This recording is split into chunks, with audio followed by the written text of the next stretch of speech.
বিগত সময়ের উচ্চাভিলাষী ও অপেশাদার কিছু পুলিশ কর্মকর্তা সমগ্র পুলিশ বাহিনীকে জনগণের মুখোমুখি দাঁড় করিয়ে দেয়।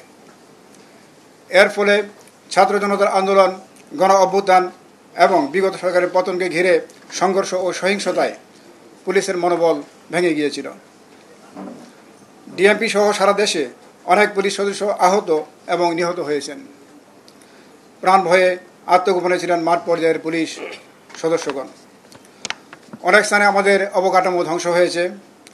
ট্রাফিকের প্রায় সকল অফিস ও বক্স ভাঙচুর হয়েছে। ঢাকা মেট্রোপলিটন পুলিশের 50টি থানার মধ্যে 22টি থানা সম্পূর্ণভাবে ক্ষতিগ্রস্ত হয়েছে। বিপুল সংখ্যক যানবাহন অগ্নিদগ্ধ হয়েছে। প্রচুর অস্ত্র ও গোলাবারুদ লুণ্ঠিত হয়েছে। এ ধরনের ভয়াবহ বিপর্যয়ের সম্মুখীন পুলিশ বাহিনী ইতিপূর্বে কখনো হয়নি। এরও পরিস্থিতিতে আমি দায়িত্ব নেওয়ার পর থেকেই আপ্রাণ চেষ্টা করছি যাতে পুলিশ সদস্যগণ ভয় না পেয়ে দ্রুত কাজে ফিরে আসেন।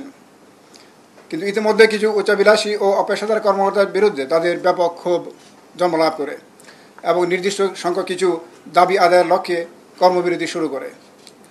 তৎকালীন মাননীয় স্বরাষ্ট্র উপদেষ্টা মহোদয়ের সুযোগ্য নেতৃত্বে সম্মানিত আইজিপি মহোদয়, ঊর্ধ্বতন অন্যান্য পুলিশ কর্মকর্তা এবং আমি নিজে রাজারবাগ এবং মিরপুর পুলিশ লাইন সহ বিভিন্ন পুলিশ স্থাপনায় যাই। তাদের দাবিগুলো পর্যালোচনা করে কিছু দাবি তাৎক্ষণিক সমাধান করা হয় এবং বাকিগুলো দ্রুততম সময়ের মধ্যে মেটানোর আশ্বাসের প্রেক্ষিতে পুলিশ সদস্যগণ তাদের কর্মস্থলে ফিরে আসেন এবং পুলিশ দায়িত্ব শুরু করেন। এই সংকটকালে ভগ্ন মনোবলের পুলিশ সদস্যদের কাজে যোগদানের ভীতি দূরকরণ এবং আইন শৃঙ্খলা রক্ষায় সারা দেশে প্রতিটি থানায় সশস্ত্র বাহিনী সদস্যগণকে মোতায়েন করা হয়। তাদের উপস্থিতির ফলে ভীত সন্ত্রস্ত পুলিশ সদস্যগণ এবং জনমনে আস্থা ফিরে আসে এবং আইন শৃঙ্খলা পরিস্থিতি দ্রুত উন্নতি ঘটতে থাকে। সশস্ত্র বাহিনীর সদস্যগণের সহায়তায় আমরা ঢাকা মেট্রোপলিটন পুলিশ এলাকায় সকল থানার কার্যক্রম ও ট্রাফিক বিভাগের সহ অন্যান্য সকল বিভাগের কার্যক্রম দ্রুততার সাথে চালু করতে সক্ষম হই। এজন্য সশস্ত্র বাহিনীর সকল স্তরের সদস্য ও মাননীয় সেনা, নৌ ও বিমান বাহিনী প্রধানকে আন্তরিক ধন্যবাদ ও কৃতজ্ঞতা জানাই।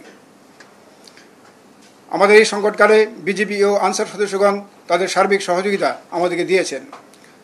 তাদের সকল সদস্য এবং সম্মানিত বিজিবি ও আনসার মহাপরিচালক মহোদয়কে আন্তরিক ধন্যবাদ ও কৃতজ্ঞতা জানাই। এর পাশাপাশি ছাত্র জনতা সহ ঢাকা মহানগরীর বিভিন্ন সামাজিক সংগঠন পুলিশের মনোবল বৃদ্ধিতে বিশেষভাবে সহায়তা করেছেন। তাদেরকে আমি আন্তরিক কৃতজ্ঞতা ও ধন্যবাদ জানাই। প্রিয় সাংবাদিকবৃন্দ, আপনারা জানেন 1976 সালে মাত্র 12টি থানা ও 6000 পুলিশ সদস্য নিয়ে যাত্রা শুরু করে ঢাকা মেট্রোপলিটন পুলিশ এবং এরপর থেকেই নগরবাসীর আস্থা ও নির্ভরতার প্রতীক হয়ে বর্তমানে 50টি থানা ও 34,000 জনবল দিয়ে ঢাকা মেট্রোপলিটন পুলিশ জনগণকে পুলিশি সেবা দিয়ে আসছে। এই দীর্ঘ পথ পরিক্রমায় ঢাকা মেট্রোপলিটন পুলিশ একদিকে যেমন বিভিন্ন ধরনের চ্যালেঞ্জ মোকাবেলা করেছে, অন্যদিকে পুলিশি সেবা প্রদানের মধ্য দিয়ে জনগণের কাছে যাওয়ার চেষ্টা করেছে। দক্ষতা ও সর্বোচ্চ পেশাদারিত্ব দিয়ে ঢাকা মেট্রোপলিটন পুলিশের চৌকস সদস্যগণ বিভিন্ন ধরনের অপরাধ নিয়ন্ত্রণ এবং সংগঠিত অপরাধের দ্রুত রহস্য উদ্ঘাটন করে ইতিমধ্যে জনগণের আস্থা অর্জন করেছে।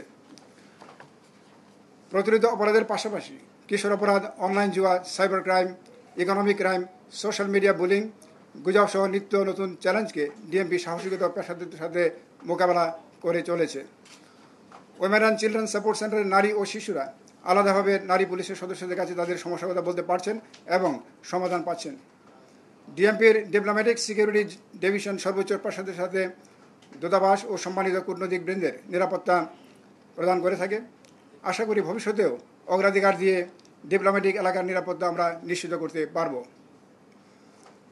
প্রতিটি থানায় নারী ও শিশু help desk, one stop police clearance service centre, police blood bank, প্রবাসী কল্যাণ হেল্প ডেস্কের মাধ্যমে আমরা জনগণকে সেবা কন্টিনিউয়াসলি আমরা দিয়ে চলছি।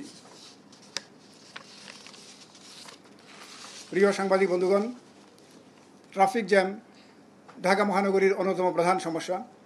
এই সমস্যার সমাধানকল্পে একদিকে দরকার সমন্বিত পরিকল্পনা এবং কার্যকরী উদ্যোগ, অন্যদিকে সকল নগরবাসীর অকুণ্ঠ সহযোগিতা, সচেতনতা ও সতর্কতা। ছাত্রছাত্রী, স্কাউট, বিএনসি সহ বিভিন্ন সামাজিক সংগঠন ট্রাফিক পুলিশের অনুপস্থিতিতে ঢাকা শহর সহ সারা দেশে ট্রাফিক ব্যবস্থা সামলেছেন। আমরা তাদেরকে আন্তরিক ধন্যবাদ ও কৃতজ্ঞতা জানাই। জনগণও তাদের অভিনন্দন জানিয়েছেন। ঢাকা মহানগরীর সম্মানিত নগরবাসীকে আহ্বান জানাবো, ট্রাফিক পুলিশকে আপনারা সহযোগিতা করুন। রোদ বৃষ্টিতে দায়িত্ব পালন করা পুলিশ সদস্যদের অন্তত হাসি মুখে ধন্যবাদটুকু দিলেও তারা আরও উজ্জীবিত হবে বলে আমরা বিশ্বাস করি। ট্রাফিকের সকল স্টেক হোল্ডার আমাদের ট্রাফিক বিভাগে সহায়তা করলে ট্রাফিক জ্যামকে আমরা সহনীয় পর্যায়ে নিয়ে আসতে পারবো বলে আমরা বিশ্বাস করি। সাংবাদিক বন্ধুগণকেও আহ্বান জানাবো, আপনারা আপনাদের বস্তুনিষ্ঠ সংবাদ প্রকাশের মধ্য দিয়ে ট্রাফিক জ্যামের কারণগুলো এবং সমাধানের পরামর্শ দিলে আমরা তা সাদরে গ্রহণ করব।